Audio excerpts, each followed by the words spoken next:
जय श्री राधे कृष्ण। आप सभी का हमारे YouTube चैनल पे बहुत बहुत स्वागत है। आइए आज सुनते हैं रविवार व्रत की कथा। रविवार के व्रत में इस दिन भगवान सूर्य देव का पूजन किया जाता है। रविवार का व्रत जो कि इस भगवान सूर्य देव को प्रसन्न करने के लिए रखा जाता है। भगवान सूर्य देव जो कि ग्रहों के राजा कहलाते हैं, जो भी सच्ची श्रद्धा के साथ रविवार का व्रत करते हैं, भगवान का पूजन करते हैं, कथा श्रवण करते हैं, भगवान सूर्य देव की कृपा से आरोग्यता की प्राप्ति होती है। भगवान सूर्य देव केवल आंख की पीड़ाओं को छोड़कर सभी प्रकार के रोगों को नष्ट करने वाले हैं और सुख समृद्धि का आशीर्वाद प्रदान करने वाले हैं। तो आइए सुनते हैं रविवार व्रत की कथा। तो बोलिए प्रेम से भगवान सूर्य देव की जय। बहुत समय पहले की बात है कि एक बुढ़िया थी। उस बुढ़िया का नियम था कि वह प्रति रविवार को सवेरे ही स्नान आदि कर घर को गोबर से लीप कर फिर भोजन तैयार कर भगवान को भोग लगाया करती थी। उसके बाद स्वयं भोजन ग्रहण करती थी। ऐसा करने से उसका घर अनेक प्रकार के धन धान्यों से पूर्ण था। भगवान श्री हरि की कृपा से घर में किसी भी प्रकार की कोई कमी नहीं थी और ना ही कोई विघ्न था और ना ही कोई दुख था। सब प्रकार से घर में आनंद था।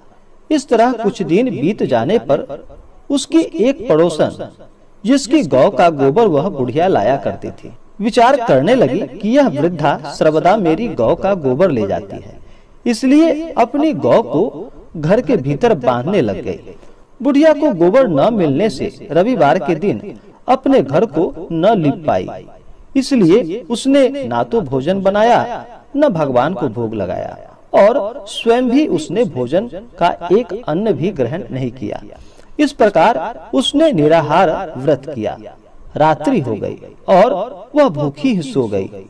रात्रि में भगवान ने उसे स्वप्न दिया और भोजन न बनाने तथा लगाने का कारण पूछा।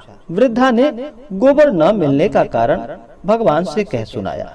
भगवान ने कहा कि हे माता, हम तुमको एक ऐसी गौ देते हैं जिससे कि सभी इच्छाएं पूर्ण होती हैं, क्योंकि तुम हमेशा रविवार को गौ के गोबर से लीपकर भोजन बनाकर मुझे भोग लगाकर खुद भोजन ग्रहण करती हो। इससे मैं बहुत प्रसन्न हूँ और तुमको वरदान देता हूँ। निर्धन को धन और बांझन स्त्रियों को पुत्र देकर दुखों को दूर करता हूँ तथा अंत समय में उन्हें मोक्ष प्रदान करता हूँ।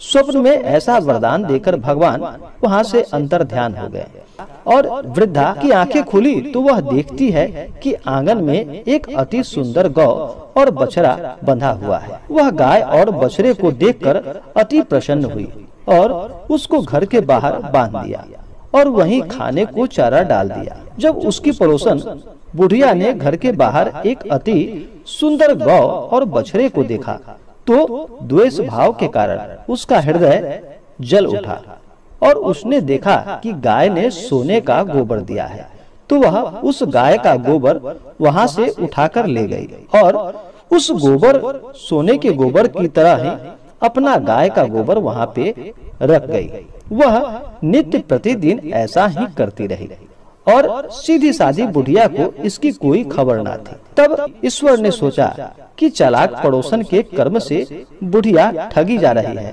तो ईश्वर ने संध्या के समय अपनी माया से बड़े जोर शोर से आंधी चला दी। बुढ़िया ने आंधी के भय से अपनी गौ को भीतर बांध लिया और प्रातः काल जब वृद्धा ने देखा कि गौ ने सोने का गोबर दिया है तो उसके आश्चर्य का ठिकाना न रहा। वह प्रतिदिन गौ को घर के भीतर ही बांधने लगी। उधर पड़ोसन ने देखा कि बुढ़िया गौ को घर के भीतर बांधने लगी है और उसका सोने का गोबर उठाने में नहीं बन पा रहा था, तो वह ईर्ष्या और डाह से जल उठी और कुछ उपाय न देखकर पड़ोसन ने उस देश के राजा की सभा में जाकर कहा कि हे महाराज, मेरे पड़ोसन में एक वृद्धा के पास एक ऐसा गौ है जो आप जैसा राजाओं के पास ही रहने योग्य है। वह नित्य सोने का गोबर देती है। आप उस सोने से प्रजा का पालन करिए। वह वृद्धा इतने सोने का क्या करेगी?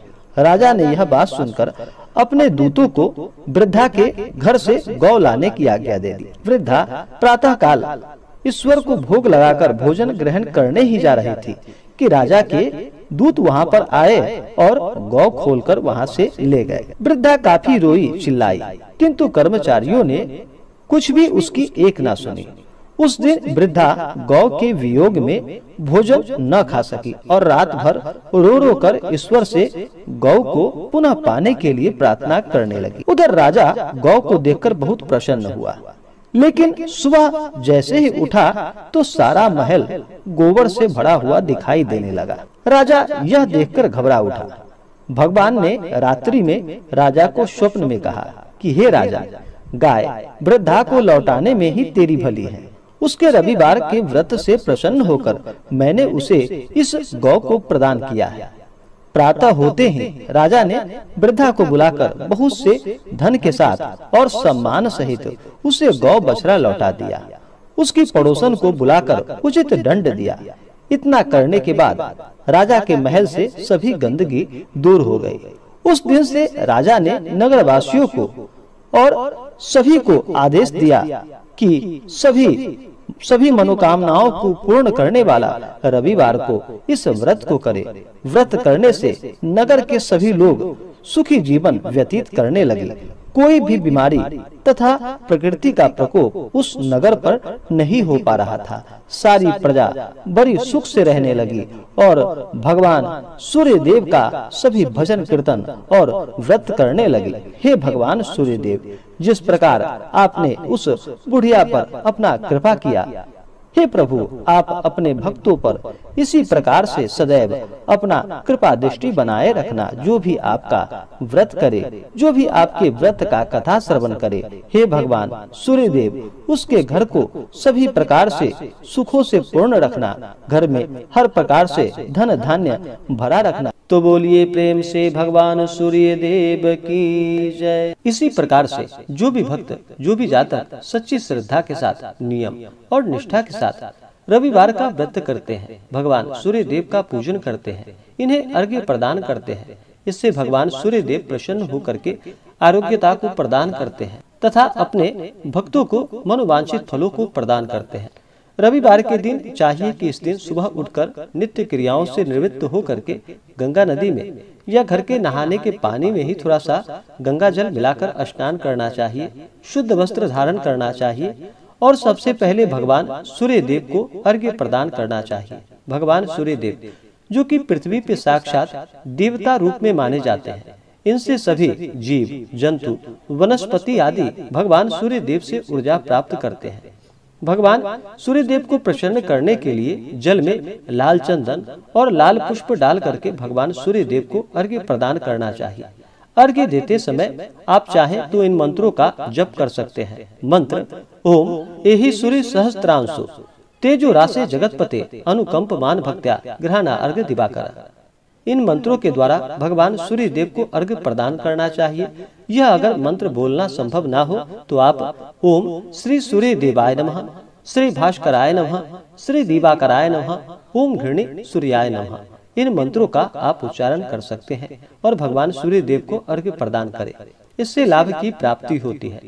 जो भी रविवार का व्रत करते हैं उन्हें रविवार के व्रत में शुद्ध और सात्विकता का पालन करते हुए, धर्म का आचरण करते हुए इस दिन व्रत को रखना चाहिए और सूर्यास्त होने से पहले ही एक समय मीठा भोजन ग्रहण करना चाहिए। रविवार के व्रत में सूर्यास्त के बाद भोजन ग्रहण नहीं किया जाता है, तो इस बात का ध्यान रखें। अगर आप सूर्यास्त से पहले भोजन ग्रहण नहीं कर पाते हैं तो फिर अगले दिन जाकर के सूर्योदय होने के बाद ही भोजन ग्रहण करना चाहिए।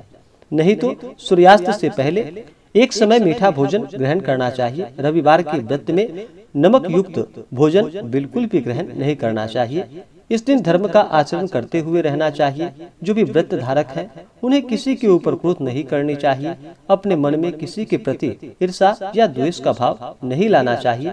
ब्रह्मचर्य का पालन करना चाहिए और फिर इस दिन व्रत को रखना चाहिए। इससे भगवान सूर्य देव प्रसन्न होकर के मनोवांछित फलों को प्रदान करते हैं। तो आशा करता हूँ कि यह जानकारी आपको अच्छा लगा हो। ऐसे ही ज्ञानवर्धक जानकारियाँ प्राप्त करने के लिए हमारे इस चैनल पे अगर आप नए हैं तो चैनल को लाल बटन दबा करके सब्सक्राइब करें, साथ में बेल आइकन घंटी को दबाएं ताकि मेरे वीडियो का नोटिफिकेशन आपको समय से मिलता रहे।